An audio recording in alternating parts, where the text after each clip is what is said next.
Imagine it's the year 2000. You're an investor. You've put your hard-earned money into what Fortune magazine has called America's most innovative company for 6 years in a row. The stock is trading at $90.75. The CEO is a friend of president's. The company sponsors the Olympics. This company, ladies and gentlemen, is Enron. Now, fast forward just 12 months. That same stock is worth 26 cents. $17 billion of shareholder wealth has evaporated into thin air.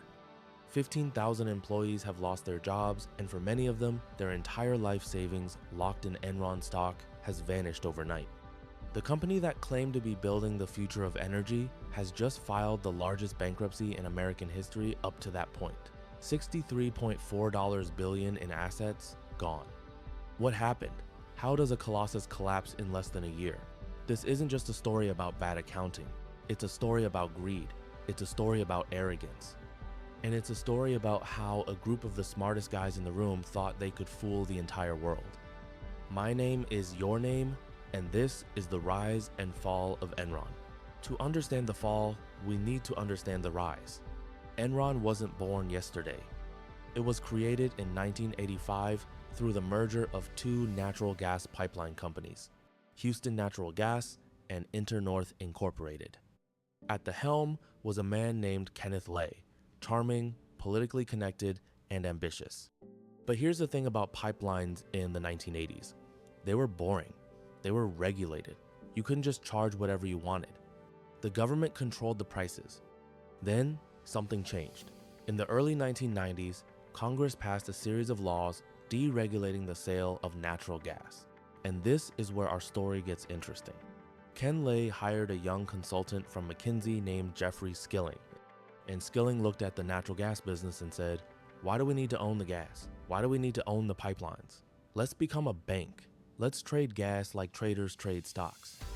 Skilling's idea was brilliant in its simplicity. He created a gas bank. Enron would buy gas from producers and sell it to utilities, taking a cut along the way. But more importantly, Enron would let these companies lock in future prices through long-term contracts. If you're a power plant owner, you want to know what you're paying for gas next year, right? Enron would guarantee that price.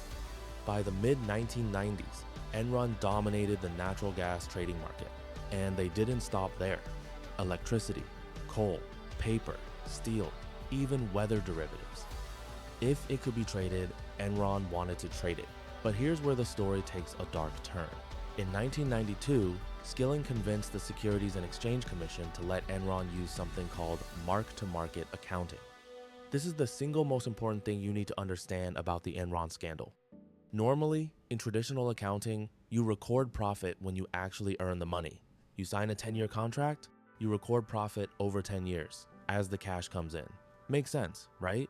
Mark-to-market says, forget that. Let's estimate the total value of that contract today. All 10 years of future profits, book it now, today. Think about the incentive there. If you're an Enron trader and you can book 10 years of profit on the day you sign a deal, what do you care if the deal actually works out in year 7? You've already gotten your bonus. You've already made your numbers. The problem? Those future profits are just guesses. And when you're under pressure to make the stock price go up, those guesses have a funny way of becoming extremely optimistic. Let me give you a perfect example. In July 2000, Enron's broadband division partnered with Blockbuster, yes, the video rental store, on a 20-year deal to deliver movies on demand over the internet. This was before Netflix, remember. It was a huge bet. Using mark-to-market accounting, Enron booked $110 million of estimated profit from this deal immediately in their mid-year 2000 financial statements. The problem? The deal fell apart within months. Movie studios refused to play ball, Blockbuster walked away, but Enron never told investors. They left the profits on the books as if the deal had actually happened. This wasn't an isolated incident. This was how the entire company operated. So here's the problem with cooking the books. Once you start, you can't stop. Because if your stock price depends on fake profits, you need to keep creating bigger and bigger fakes to keep the party going. Enter Andrew Fastow, Enron's chief financial officer. Fastow was the architect of what would become Enron's most complex deception, something called special purpose entities. Here's how it worked. Enron had assets that were losing money, bad investments, failed ventures, trading positions going south. If those losses showed up on Enron's books, the stock would crash. So Fastow created these off-balance sheet partnerships, shell companies, with names like Raptor and LJM. Fastow himself ran these partnerships. Think about that. The CFO of a public company was also secretly running the companies that were doing business with Enron. Enron would sell its bad assets to these partnerships. The partnerships would pay for them using Enron stock as collateral. It was a circular system. The losses disappeared from Enron's books. Poof, magic. The Raptors held the garbage. And everyone pretended everything was fine. But here's the kicker. Fastow personally made $45 million from managing these partnerships. He was enriching himself while hiding his company's losses. When asked about it later, he said, "I was being a hero for Enron." A hero. That's what he called it. The board of directors, they approved all of this. They even waived Enron's own code of conduct to let Fastow do it. But here's what's fascinating about this story.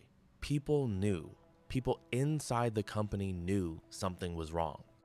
In early 2001, a vice president named Sharon Watkins started looking at the numbers. She wasn't a detective, she was an accountant. And she saw things that made no sense.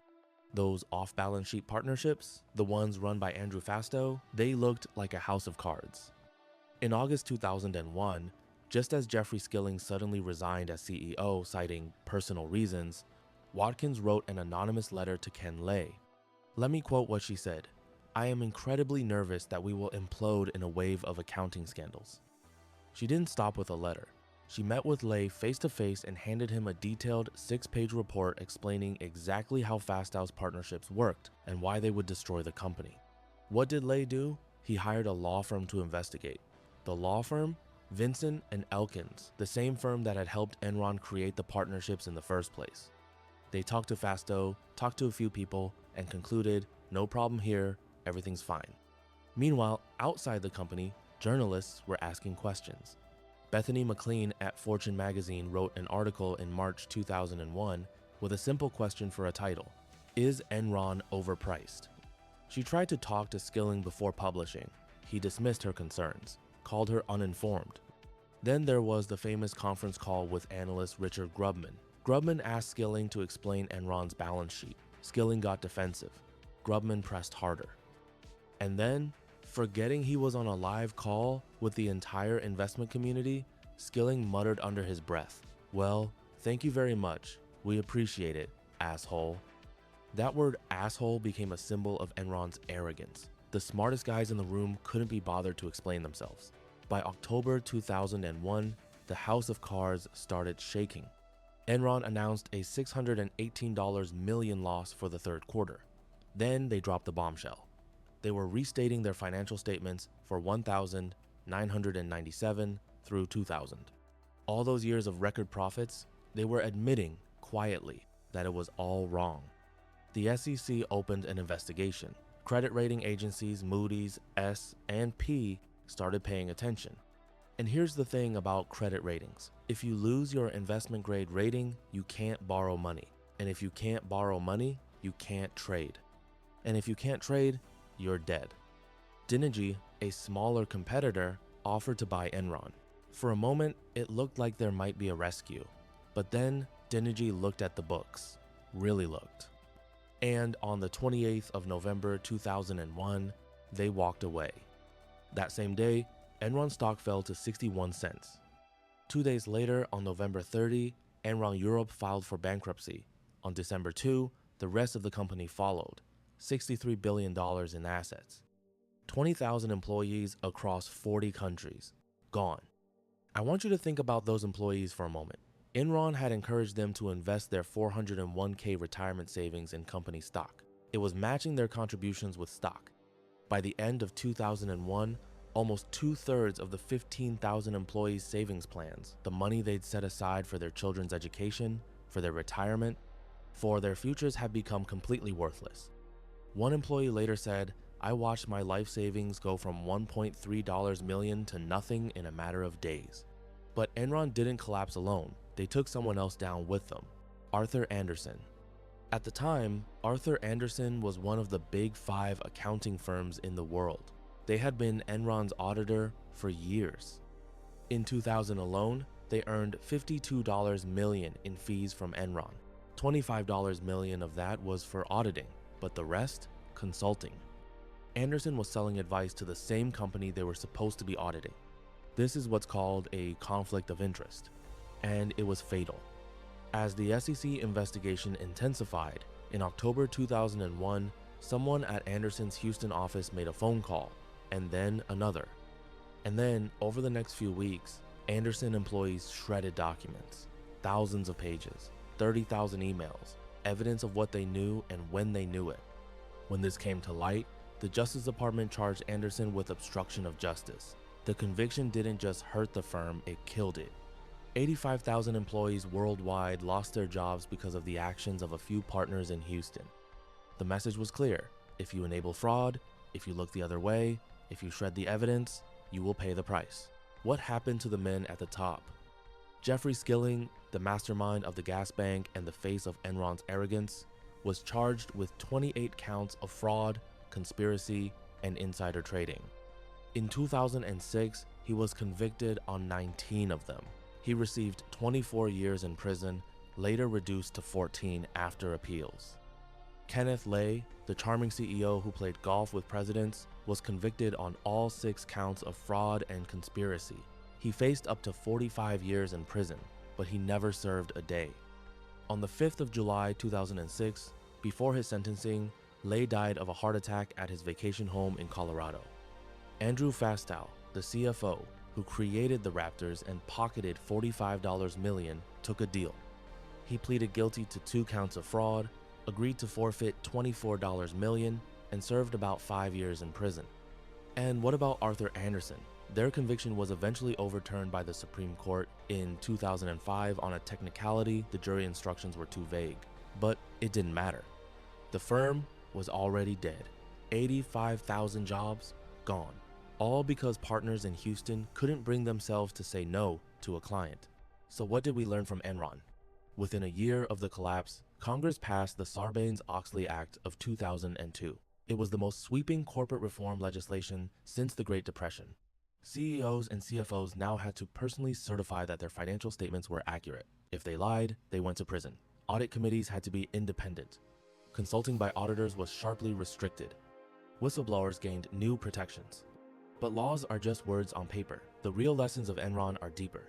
First, financial engineering is not the same as creating value. Enron wasn't an energy company. It was a trading floor pretending to be an energy company. They forgot that eventually, someone has to actually deliver something real. Second, arrogance is a warning sign. When executives call themselves the smartest guys in the room, when they dismiss questions, when they insult analysts, pay attention. That's not confidence. That's fear. Third, if you don't understand how a company makes money, walk away.